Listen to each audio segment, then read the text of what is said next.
Panjenengan meng salah weruh kok. Salah weruh piye? Utuban. Apa? Bemper. Bemper ya. Ayo semono ya ora iso nyilem. Heeh. Dadi metungul terus kae ming sirahe dindelepke nang banyu.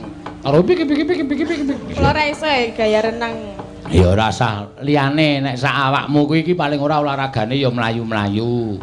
Men pembakaran kalorine iki akeh, kringete metu, awake kuru, lemak-lemak iki bakale ilang. Kowe nek saya lemu sok ambegamu saya sesek mergo lemak iki ndesak ning nggon jantung. Ya bahaya. Ya sesuk tak cilikke. Ha iya kok ya le mangan ki dilongi. Mangan apa? Aku iki kejaba nyinden ya diesel barang e. Iya. Kok diesel? Ame giling terus kancane do nyinden kowe mangan. Ben mboten ngantuk. Ya ben mboten ngantuk. Heeh. Nggih.